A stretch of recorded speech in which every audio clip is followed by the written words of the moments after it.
Hello everyone, welcome to my video about a cross-cultural class. In this video, we're going to talk about the barriers to intercultural communication from chapter 14. My name is Krishna Putri and let's just get started. In this video, we're going to talk about nonverbal action as barrier, assumption and culture, perception and stereotypes, stereotyping in advertising, and the conclusion for this chapter. The objective of the class is those components of communication that can create obstacles in intercultural communication and the importance of the effects that barriers have on communication in business. First, we're going to talk about what are communication barriers. Communication between individuals from different cultures often encounters challenges due to culturally determined differences in norms and values. These barriers can arise in both formal and informal settings, potentially jeopardizing business opportunities and relationships. Misunderstandings commonly stem from unclear messaging and cultural differences, highlighting the need to address these issues for being effective cross-cultural communication. Nonverbal behavior as barrier. Nonverbal behavior is both natural and cultural, playing a significant role in communication through gestures. What size? All right. 3 venti lattes. Would you care for a pastry? Nope. Mocha. 3 mocha lattes. Oof. Double chocolate chip muffin. Yum.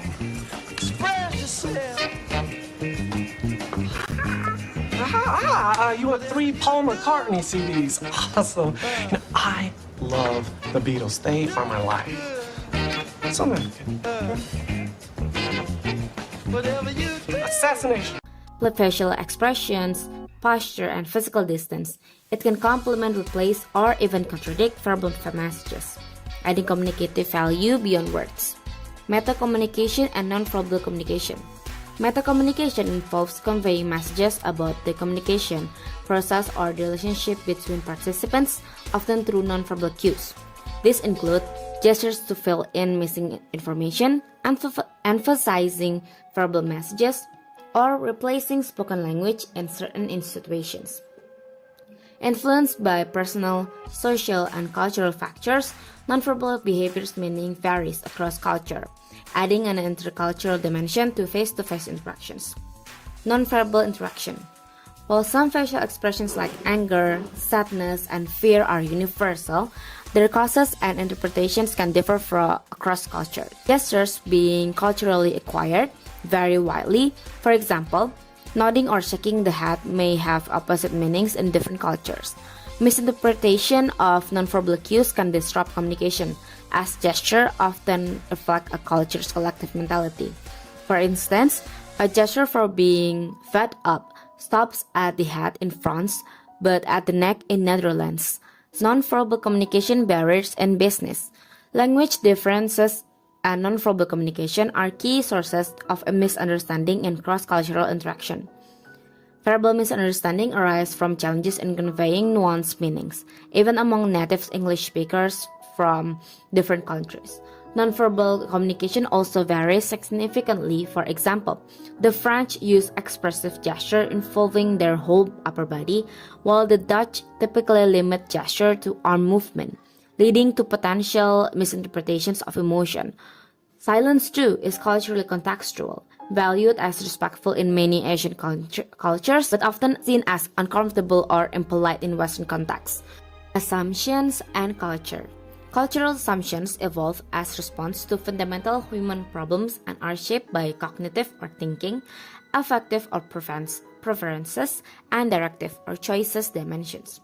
These assumptions, often implicit and poorly understood even by insiders, create communication challenges for outsiders. The gap between what people express and their underlying motives often leads to misunderstandings in cross-cultural interactions. Barriers. Every culture possesses underlying assumptions, often normative, that are rarely questioned or tested for their validity. These affirmations, deeply embedded in cultural norms, define what is considered true within that cultural framework and influence behavior and beliefs. Perception and stereotypes. Stereotypes about nationalities often reflect subjective biases, with cultures perceiving their own values positively while viewing others through critical or exaggerated lenses. For instance, Indonesians might be seen as too relaxed by Japanese, who value formality and punctuality, while Indonesians may view the Japanese as rigid. Malaysians may find Indonesians too laid back in business, while Indonesians might see Malaysians as focused on hierarchy. Japanese may view Malaysians as less disciplined, while Malaysians may find the Japanese overly work-focused and inflexible. Identity as an obstacle to communication. National identity can be an external image imposed by others, often influencing communication as individuals are identified by nationality, social, or professional factors.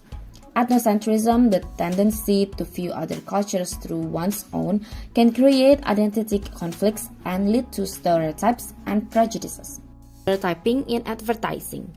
Building stereotypes. Stereotypes are built on the norms and values of a culture, leading individuals to judge others based on their own cultural beliefs. This judgment often results in overgeneralization and selective perceptions that reinforce prejudices. While stereotypes can be negative or positive, they are typically rooted in cultural preferences and can be perpetuated by media, family, and social circles, influencing how groups are viewed in society. Stereotypes in Confucian business world. Castle in 1993 explores how Confucianism is perceived in business, particularly in West and Asia. He notes that Confucianism emphasized in hierarchy and status, especially in subordinating roles, is often seen as outdated in contemporary setting, even in countries like South Korea. Despite its principles promoting harmony, many view modern Confucianism negatively, and some argue that it has become a stereotype used to justify political and social abuses. Hazel questions whether the application of Confucianism in modern business context truly reflects its original teachings, as it lacks unity across countries like China, South Korea, and Japan. Dealing with stereotypes. The best approach to dealing with stereotypes and prejudices is not to fight or ignore them, but to acknowledge cultural differences and understand them in context. Cross-cultural communication should focus on shared perceptions rather than references, recognizing that intercultural encounters shape and evolve cultural identities. So the conclusion from this chapter is, effective cross-cultural communication requires addressing barriers such as differences in norms, values, nonverbal behaviors, and cultural assumptions. Misunderstandings often stem from unclear messaging and stereotypes, which can perpetuate biases and hinder mutual understanding.